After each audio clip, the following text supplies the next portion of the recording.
Hey, beautiful friend, it's Marnie. I hope you had a wonderful Christmas with your family and your friends and whoever else is most important in your world.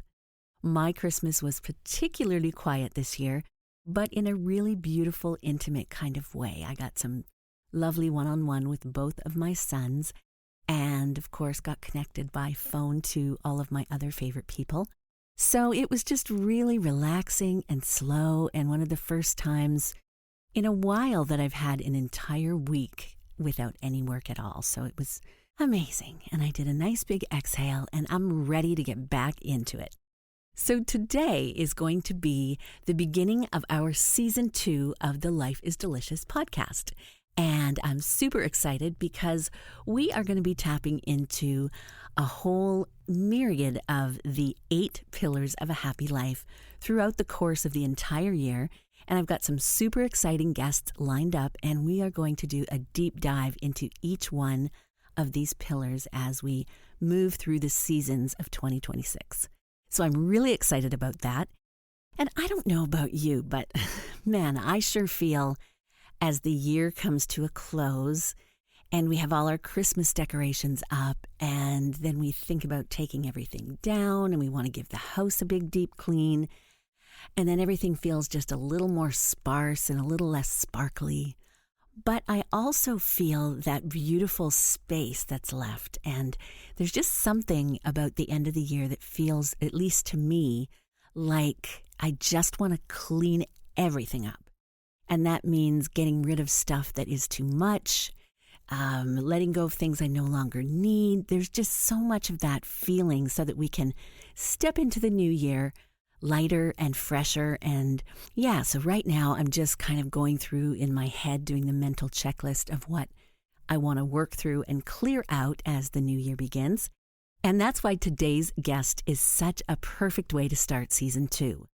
Today I have Tracy Hoth, and she's a certified life and organizing coach, and she's on a mission to help women simplify their homes and their lives. And she is the creator of the Organized Life Academy and the host of the top 1% globally ranked Organized Coach podcast. Tracy equips empty nesters to declutter with confidence, and she helps create systems that last so that you can step into the role of CEO of your own organized life. Her advice is not only for empty nesters, but, as we get into this midlife space, often quietly, our houses begin to shift and change. Our children leave, our roles shift, maybe we've gotten a new job or we've left a marriage that didn't work, and seasons just seem to be different. And all of a sudden, we're surrounded by things that belong to the versions of us that we no longer are. So today's conversation is going to be about intentionally letting go, not just of physical items, but of identities, expectations, and stories that we've outgrown too, about what it means to hang on to things from a physical perspective and from an obligation perspective. I'm super excited to talk to her today, and I'm really looking forward to this conversation as a kickstart to season 2. So grab yourself a cup of tea and settle in, because you're not going to want to miss this. Welcome to this episode of Life is Delicious. I'm Marnie Martin, and I'm so glad you're here.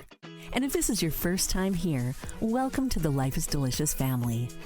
This podcast isn't about surviving midlife. It's about crafting your next chapter life, overflowing with purpose, joy, and delicious possibilities. Listen, midlife doesn't have to be a crisis. It can be a beautiful invitation to remember who we are, to rediscover a new version of ourselves, or to completely reinvent our life to reflect who we are becoming now. So if you're tired of being exhausted, living life on autopilot, and putting everyone else first, then you are in the right place. Each week, we'll bring you thought-provoking ideas and practical strategies, as well as inspiration to help you prioritize yourself again. It's time to take back your joie de vivre. So grab a notebook and pen and pop in those earbuds, and let's go get it. It's official. The Life is Delicious week and month at a glance calendar is now available up on Amazon. It's part life coach, part executive assistant, and part old school 8.5 by 11 planner. It's got space to tackle all of your 2026 dreams, from health, wealth, and holiday goals to tracking monthly financial plans and self-care moments. I know everything has gone digital these days, but I'm still old school, and I love to write down business appointments, my financial milestones, birthdays, and everything in between. So if you're old school like me, or want to give the gift of organization this year, I've made this year's Life is Delicious planner with undated pages, so it's perfect for gifting year-round. Get your copy or one for someone you love at lifeisdelicious.ca/bookshelf. Or search for it on Amazon. I wish you a 2026 that lights you up on every level. That's lifeisdelicious.ca/bookshelf. Welcome, Tracy, to the Life is Delicious podcast. I'm so grateful to have you here today. So glad to be here, Marnie. I'm excited to talk about organization and whatever else comes up. Well, you know what? It's just such a perfect time of the year to tackle this topic. I know it's your specialty, but thank you again for making some time during the holidays to have this conversation. But maybe before we get started, tell the listeners, how did you get into doing this work, and how did you know that it was something that you just had a knack for? Ooh, I mean, that takes me back to when I had kids. I was a stay-at-home mom. I have 4 kids, and I remember always wanting to do stuff like meet friends for play dates and all that kind of thing. And I remember asking, and sometimes they'd be like, no, I have to clean the house. I have to organize. There's a bunch of stuff I need to get picked up. And I was like, And I thought to myself, I want people to not have to say that. And then one of my youngest's good friend, she had a parent and they weren't allowed to have anybody in their house. And her and I, the mom and I, became friends. And when I when my youngest was in school, I decided to be a professional organizer. And I started by helping her in her home, helping her declutter and make decisions and work through things so that she could have people in her home. Oh, that's great. I love that so much. Because, it's something that, there's not probably a person on the planet that doesn't need a little bit of help with decluttering and organizing. And it's just something we all have to work through at some point. So it's a very specific skill, and it's amazing. And I know you do a lot of work with people in midlife and helping people through the empty nest space. But do you think that decluttering is more difficult or overwhelming in midlife just compared to maybe when you're younger, 20 or 30 something? Well, I think in midlife, we have a lot of transitions. And so anytime you have a transition, whether it be you have a new baby, you move cities or houses, or someone dies in the family, midlife is another transition where your role is changing. And then maybe it's retirement, or maybe it's just you have a different job, or parenting. Your parenting role is changing. So anytime there's a transition, I think there's challenge that goes along with it because things are changing. You have to make a lot of decisions. You are changing your identity a little bit. Your role and your identity is shifting. And sometimes that's a little bit more unknown of where you're going to go in the future, and having to make decisions that leads to some challenges. Absolutely. And I think that's a big piece for a lot of people to have their children move out of the house. But there's so many more, like you say. It could be that you're looking after elderly parents and you're dealing with, cleaning out those kinds of things. So there's just so many ways that we can come up against those issues. And what do you think is the biggest challenge that people come up against? Like, what is it, letting go of things or being able to not have guilt?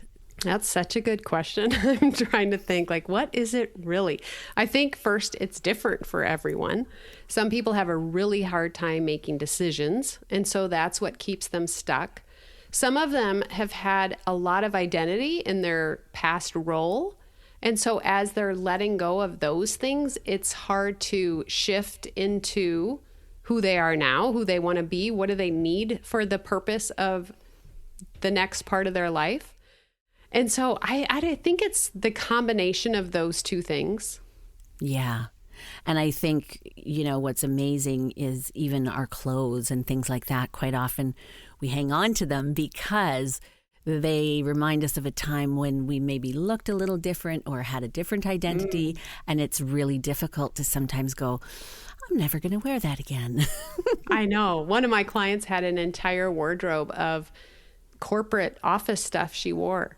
And when she realized, wait a minute, my identity now is this. This is what I'm doing. This is what I love.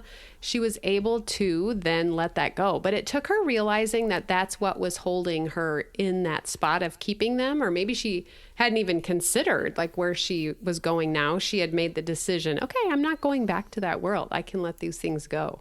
It was so powerful for her. Yeah, it's freeing in so many ways, and Yes. it gives you permission to be the next version of yourself. Yes, I love that. Gives you permission. Wow, that's So such a exciting. isn't that a big piece of us as women? Well, not just women, but, we're having that, conversation about women, but just as we sometimes feel like we're obligated to stay in certain roles because that's what people in our lives expect from us. And so it often is hard to let ourselves have permission to step into something else. Yeah. And I think a lot of things, I just had this conversation that goes along with that is we don't really know what's next. I think a lot of people aren't sure, like, what do we want to do? And to know even what decisions to make to let go of things or intentionally keep things, because they don't really have, I always think of it like you have the destination in your GPS. If you don't know what the destination is yet, then it like adds another layer of challenge on there. Yeah, it's kind of like packing for a vacation and you don't know where you're going. That's so good. So what do you think is the biggest mindset shift that you would encourage women to make so that decluttering becomes more of an act of self-respect rather than judgment? I think to think of it like a practice. Like you think of yoga like a practice or exercise or your journaling or your faith. It's like a practice that you are growing in every day. If you shift your mind to think about this decluttering, this stewardship or managing of the stuff in my life is a practice that I'm learning and I'm getting better and better at, I think that releases the emotion and judgment on yourself that you're not good at this. It's taking too long. You should have not gotten to this place. Kind of removes those things because it's a practice that you're going in. I always used to love, for a while, I did hot yoga. And she would say to us, this is your practice. Don't compare. This is where you are. If you want to do easy today, do it easy. And I always loved that encouragement. I needed to hear that I could not just work as hard as I could, every time I went. Yeah, that's great because you meet yourself where you are right today. Yeah. So what's the first place to start in terms of getting organized? And do you start room by room or do you look at it in a bit of a different way? The first thing I like to say is, what does being organized mean? It means that you know what you have and you can find it when you need it.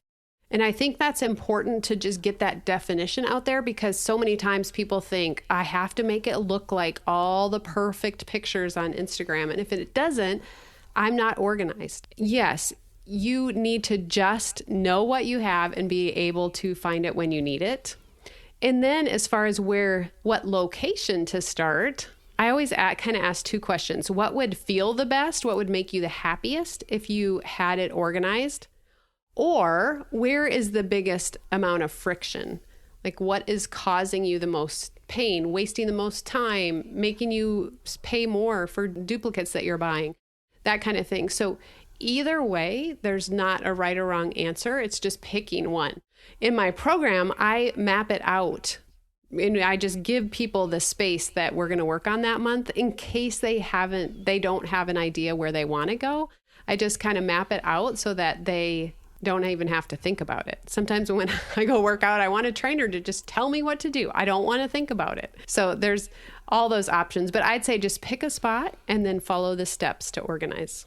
Yeah, that's a great way to correlate it with the trainer because it is hard sometimes. And sometimes it's somebody else can see the things in our lives that we can't see because we're kind of in it all the time, right? Yeah. Yeah. And they say like the bathroom has the least sentimental items. So I would suggest people start with something easy. Like I had someone say, well, we decided to start on her husband's box of photos. And I was like, what?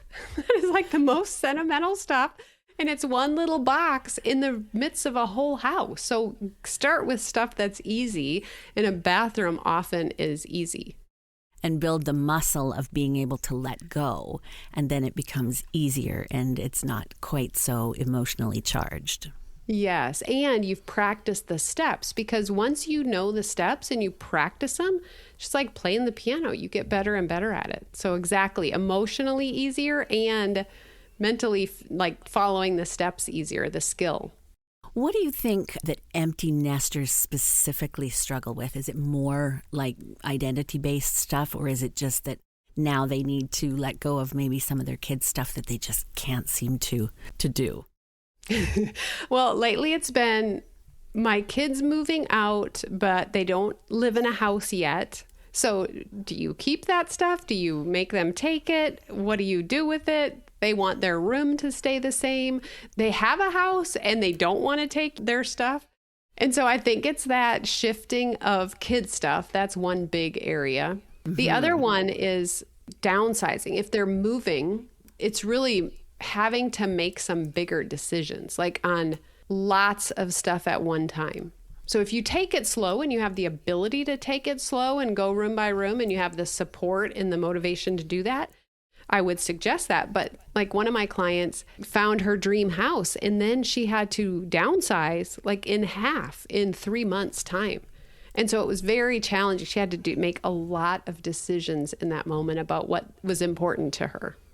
Yeah, we just moved my mom and dad a couple of years into assisted living, and they'd been in their house for 40 years. And it was just, it was such a process, and it was so emotionally charged. And it was just so interesting.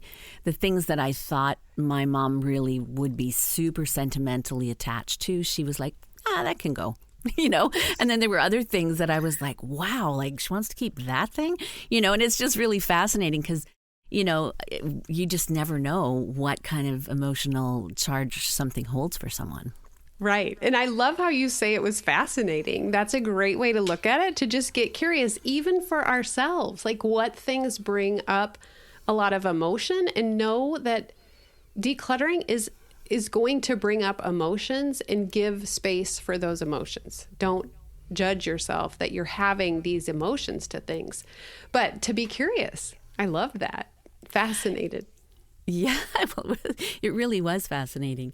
And I mean, this time of year, it's such an interesting time to revisit this as well, because I find, and I kind of introed this in the podcast earlier, is that, when you get all your Christmas decorations out and the house is full of all kinds of beautiful, sparkly things, and then you take it all down and you're like, ooh, it's just so bland. But there's something kind of beautiful about the extra space that I find, and it just really feels like a cathartic time of year to go, let's just start the new year a little lighter and let a few things, go. Yes. I know this next year, my goal is to imagine that I am going to move at the end of the year. And so every space, as I methodically go through the spaces, I am imagining myself kind of staging that area so that if I'm ready to move, all I have to do is pack the stuff that I've intentionally kept. Like it's my favorite things. I use them, and that I can pack them easily. And so it's kind of this mindset shift of, we are downsizing, we are moving, but we're really not. You're just getting prepped ahead of time. Yeah, in case it comes up. Like I want to have that in my head so that I can make some bigger decisions this year. Yeah, about I things love that I've just kept because we have the space. And so it's easy to make the decision to leave it there versus let it go and feel those emotions that come with it. Yeah, and there's something kind of beautiful also about being able to let go of something, whether you're taking it to Goodwill or you're donating it or even selling it, even if, you're just having a garage sale or whatever that is, to be able to know that somebody else is going to get to use that item. Yes. And that it'll often have a new life. Yeah. And it often makes it helpful for the person, if they have a cause that they want to give things to that cause. That might be to a specific donation center or to a church garage sale they're having or something like that. But I even like to think, even if they drop it off at the local one that has no special meaning to them, that someone is going to find it and use it in a great way, or use it to resell to bless and support their family. And so it's fun to imagine the life of your belonging. And if you're sticking it in the storage room or whatever for 20 years versus that thing have this glorious adventurous life, like from Toy Story. Yeah. That it's fun to kind of think about the life of your things and how you want to manage it and be generous and abundant and give it away and trust that you're going to have everything you need right when you need it. Yeah, and also making space for more good things to come into your life, whatever that looks like for you, right? Yes. So I good. think there's so much energetic shifting that comes with letting go and making space for things, because it doesn't matter if you're letting go of maybe people that you've outgrown or, a job that doesn't serve you anymore. Every time you take that shift intentionally to honor your own needs, it changes everything. Yes. And I think the issue is that a lot of people don't realize that. They're more thinking about what they need to keep and what if they need it versus what, like you said, glorious thing could come into the space if I cleared some space for it, and experience that a few times, that's really helpful to be able to make decisions to let go of more things. Yeah, I love that so much. Now, I know you have a 15-minute declutter challenge that you are doing. Is it possible to do 15 minutes a day, or is it 15 minutes a week, or how does it work?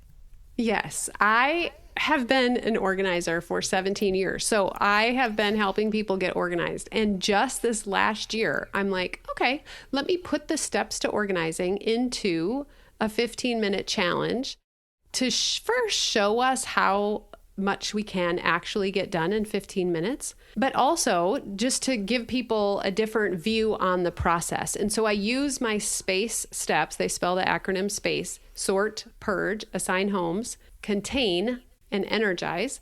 Those are the 5 steps to organize. And I gave it to my Organized Life Academy when I first made it and said, hey, I want you guys to, use this, practice it.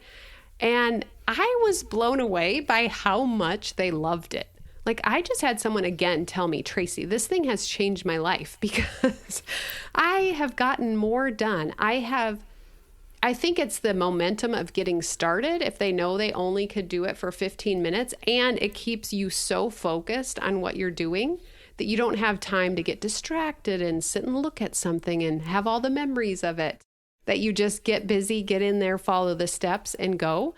It's just been so fun to see how it's impacted people. So you can decide how you want to do it. You can pick a certain area. You can just do 15 minutes and see how much you get done in that 15 minutes. So plan it out, have fun with it, imagine, try it, test it in different ways to see what works best for you. That's cool. And I've heard, maybe just start with one drawer at a time, but I think the 15-minute bite size letting go is also going to eliminate that decision fatigue that comes along with the overwhelm. Yes. And I used an example in a live workshop of a junk drawer, and I went to my neighbor's house and I said, do you have a junk drawer? She graciously let me take her junk drawer, and I brought it in and did it live on a workshop and showed people how an entire junk drawer, which was a tub that I had full of stuff. I dumped her stuff in a tub. I could sort it, purge it, assign homes to it. I had an elsewhere bucket that I used the tub for if it would go in a different location, and then had 2 minutes to spare. And people were so amazed that you could get that much done. And I think it is really just following those steps, knowing that's all you have to do. And sorting first is really key. And then having that elsewhere bucket to deliver things when you're finished is really helpful too. So give us an example of, say, that live workshop. What kinds of things, how would you sort the items? Yeah, so I just pull one thing out at a time and say, what is this? And I remember I was at a garage when I was back organizing in person, and I just was standing there completely overwhelmed because I was thinking, there's no way her and I can do this together. And I told myself, Tracy, the first step to organizing is to sort. And then I felt super focused. So I walked forward. I said, just grab something. I said, what is this? Can of paint. I said, all paint and paint supplies will go there. I walked forward, grabbed something else. It was a hoe or a rake or something. And I said, all lawn supplies will go over here. And I just kept doing it. So the example of the junk drawer, I would pull something out. It was a cat brush. So I said, cat supplies, animal supplies will go here. Pulled something out. It was a nail file. I said, nail files will go here. Pulled something out. It was medicine. Medicine goes here. And I just kept doing that as fast as I could. That's key, because you don't want to get caught up in making decisions. I think the decision part of what I noticed with women in my group is that they try to make decisions while they're sorting, and they get hung up on the decision and then they quit. So only sort as fast as you can into any category that it is. And there were some things I pulled out and I was like, I don't know what this is. This is going in a craft pile, because it was like a palm leaf or some branch or something. And I was like, I don't know what that is. But you just make up piles as you go. Keep going. Even if you don't know what it is, put it in a I don't know what this is pile. And then when you're done sorting, you go back to each category, and then that's when you make more decisions. You choose your favorite things, the things you use all the time, and you keep those, of course, because you use those. And then you can ask those tougher questions, like, when's the last time I used that? Could I live without that? Could someone else benefit more than me right now with this item? Those types of questions to help you make decisions. Oh, that's great. I love that. And it's so funny, as you were talking about the cat brush, I was envisioning you saying, well, we haven't had a cat in 3 years. And I'm sure you encounter that all the time, too. Yes, those kinds of things. But you might get a cat. That's why they keep the cat brush, if that's the case. And I'm like, or, yeah, maybe. We're all guilty of a little bit of that, I'm sure. Yeah, totally. Yeah. Ah, that's amazing. So give us maybe 3 other quick steps that we could do if we want to start the new year off with our best foot forward and to maybe lighten our load a little bit. Ooh, such a good question. I first think of organizing like a project. So you're not just going to start organizing somewhere in your house. You're going to think, I am going to do a project in January or the first week of January, whenever this is out and whenever you decide. But it's going to have a start and an end date. I'm going to choose the area, and then I'm going to follow the steps. I set my timer for 15 minutes and just follow the organizing steps.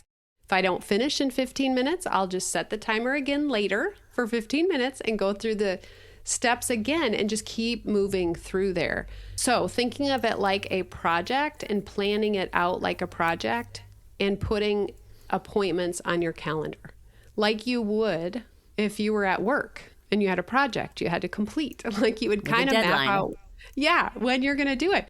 Awesome. Because I think we all, like to open our year with a little bit more intention. And so having that deadline just makes it a little bit more real. Yes. And let me say one other thing that I think comes up with a lot of people. If they think that they have a lot to do in their home, a lot of times they're like, well, this won't make a difference. That's why I say pick a project. So even if it's your guest bathroom, if that's the easiest thing you could do, and you set a start and end date, put on your calendar when you're going to work on it. And then remember, ignore everything else in the house when you're focusing on that project. Because a lot of times that's what happens. Like, this isn't going to matter. I have so much. This isn't making a dent. That comes up. And then the other thing is, let's say you're sorting and you go through the steps in let's say a junk drawer, but you are pulled out some pictures that go somewhere else and the cat brush that you don't know where that goes. The one key question to ask yourself was, if I were to look for those, or if I were to decide where the home is going to be for all of my photos, where would that be? And then set it up so you put the item as close to that place as you can. Because a lot of times they don't have a home for a cat brush. And so they haven't decided where it's going to be, and there's no room for it where they want the home to be. You're in the middle of organizing your entire house. There's going to be a time where it's a little bit messy. So put it on the shelf or squish it next to the door of where it's eventually going to live. And when you get to that area, you can declutter that area and make a home for it. But just remember, put things where you want them to live, where you think of looking for them. And then when you get to that spot, you can make them neater and tidier. But at least you know what you have and you know where it is so you can find it. Love that. Love that, because that's the key, right? Is if you have all kinds of good things and you can't find it when you need it, it just adds a whole other level of stress to your life and your daily round, right? And before we go, I really would love for you to tell everybody where they can find you and your programs in case they want to jump on board this year and do some work with you, and all your socials and all the good things. Yeah. So my website's simply squaredaway.com. and /declutter. They can get the 15-minute declutter challenge. So simply squaredaway.com /declutter. And the rest of the stuff's on my website. You can find, I help people organize the back end of their businesses. And I also help women midlife and up declutter and organize their home. And I have a podcast, the Organized Coach podcast. So you can listen to the podcast as well. Oh, that's amazing. I think that's going to be such a good thing for my listeners as well, because they're all right in that demographic. So hopefully we can send them off with a nice little gift for the new year. Yeah, sounds good. Thanks, Tracy. We'll talk to you soon. Thanks, Marnie. I hope you enjoyed today's episode. I hope it inspired you or motivated you in some way to keep going and to create your very best life. Want to know what to do next? Share this episode with someone that you love who maybe just needs a little more delicious in their life. Join my free Facebook community over at Mindset Mastery for Midlife Women, where like-minded women come together to support and inspire each other, and where we get to hang out together. And I offer cool bonuses, videos, and some extra content. And lastly, don't forget to subscribe so that when new episodes drop, they'll be queued up and ready for you.